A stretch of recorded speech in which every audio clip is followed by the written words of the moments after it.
বন্ধুরা, আজকে আমি যে ওষুধটি সম্পর্কে দু একটি কথা বলতে চলেছি, এই ওষুধটি নাম হচ্ছে চায়না অফিসিনালিস।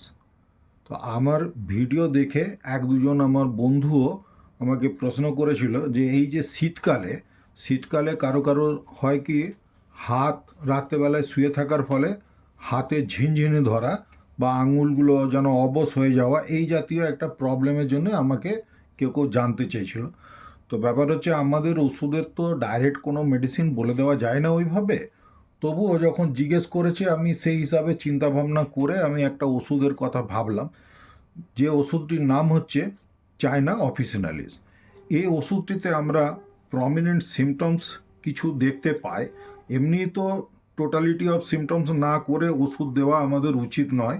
তবুও এইটি পার্টিকুলার ওই হাতের উপরে বা এক্সট্রিমিটিসের উপরে কিছু সিমটমস আর কি ম্যাচ করছে, সেই হিসাবে এই ওষুধটি তার জন্য প্রেসক্রাইব করা যেতে পারে।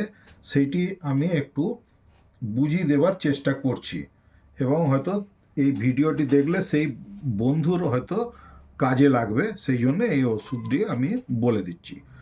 এই ওষুধটির ক্ষেত্রে কি হয়, চায়না অফিসিনালিস এই ওষুধটি এই ওষুধটি প্রথমত আমরা তো তাকেই প্রেসক্রাইব করব যে খুবই নার্ভাস টেম্পারামেন্টের হবে।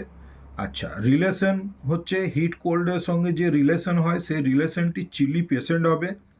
মায়াজম সোরা ব্যাকগ্রাউন্ড থাকবে, এবং ডায়াথিসিস হচ্ছে হেমারেজিক ডায়াথিসিস থাকবে। এই কটা জিনিস আমরা না দেখে তো দিতে পারি না।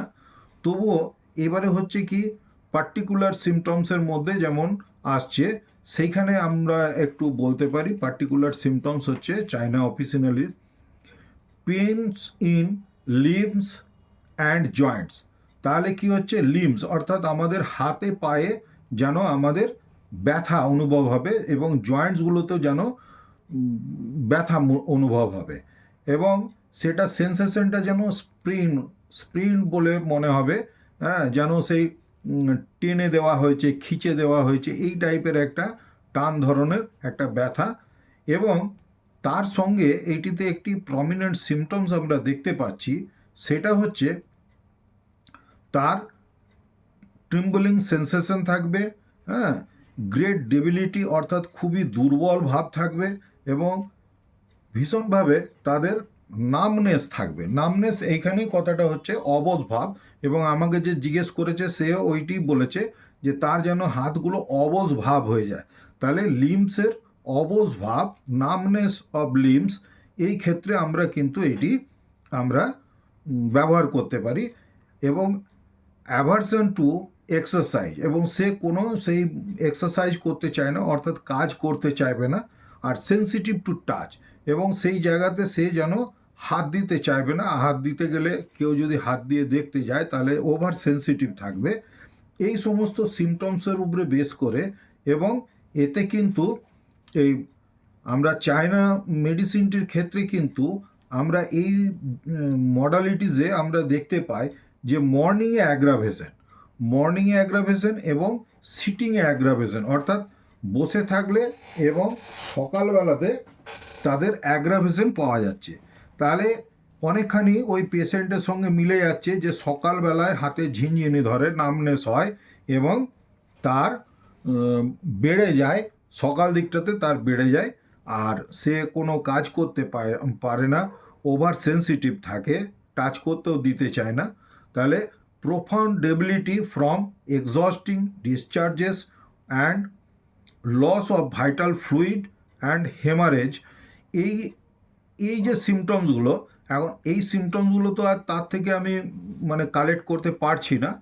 তবুও যেহেতু পার্টিকুলার সিমটমস ওই এক্সট্রিমিটিসের উপরে বলেছে, এবং তার বেসিসে আমি ওটি বললাম যে তাহলে এক্সেসিভ ইরিটেবিলিটি থাকছে, হাত ঝিনঝিন থাকছে, ওভার সেন্সিটিভনেস থাকছে, আর নার্ভাস সিস্টেমের উপরে এই মেডিসিনটি যেহেতু কাজও করে, খুব ভালো কাজ করে, এই সমস্ত দেখে আমি তাকে এই চায়না অফিসিনালিস মেডিসিনটি বললাম যে 2 থেকে 3 ফোঁটা করে সারা দিনে 3বার করে খাবার জন্যে। তো এইটি তাকে বললাম, আর অ্যাট দ্য সেম টাইমস আমি ভিডিওটি বানালাম যে আমার যারা জুনিয়র হোমিওপ্যাথিক বন্ধুরা আছো, তারা যদি এই সময়ে কোনো পেশেন্ট আসে এবং তারা যদি এরকম বলে যে আমার হাতটা যেন ঝিনঝিনি ধরে থাকে, সারা রাত মানে ঘুমোতে কষ্ট হয়, আর সকালবেলাতে খুব বেশি মাত্রাতে থাকে, তার সঙ্গে যদি থিন লিন ইমাসিয়েটেড হয়ে যায়, তার সঙ্গে যদি এই হিস্ট্রি যদি ম্যাচ করে যায়, হ্যাঁ, প্রোফাউন্ড ডেবিলিটি এইগুলো যদি দেখতে পাওয়া যায়, ডিসচার্জের কোনো যদি এক্সেসিভ ডিসচার্জের কোনো যদি হিস্ট্রি পাওয়া যায়, তাহলে কিন্তু এই মেডিসিনটি তোমরা এই মুহূর্তে প্রেসক্রিপশন করতে পারো। তো যাই হোক বন্ধু, আজকে এই ভিডিওটা আমি এখানে সমাপ্ত করছি। এটি একটি ছোট্ট ভিডিও বানালাম। তোমাদের যদি এই ভিডিওটি দেখে কোনো উপকার হয় তাহলে একটি লাইক দিও, আর বন্ধু বান্ধবদের মধ্যে শেয়ার করে দিও। আমার চ্যানেলটিতে যদি নতুন হয়ে থাকো তাহলে সাবস্ক্রাইব করে নিও, আর বেল আইকনটি অন করে রাখবে, তাহলে আমি এই ধরনের কিন্তু এডুকেশনাল ভিডিও আমি আজকাল দিচ্ছি, এতে তোমরা নোটিফিকেশান পাবে এবং আমার নতুন নতুন ভিডিওগুলি দেখতে পাবে। আর সকলে খুব ভালো থেকো। আমার কমেন্ট সেকশনে কমেন্ট দিতে ভুলো না। এরকম ধরনের তোমরাও যদি কোনো রোগ সম্পর্কে বা কোনো ওষুধ সম্পর্কে কিছু জানতে চাও আমাকে জানাবে, আমি আমার যথাসাধ্য চেষ্টা করব। ধন্যবাদ বন্ধুরা, সকলে খুব ভালো থেকো, শরীরের যত্ন নিও।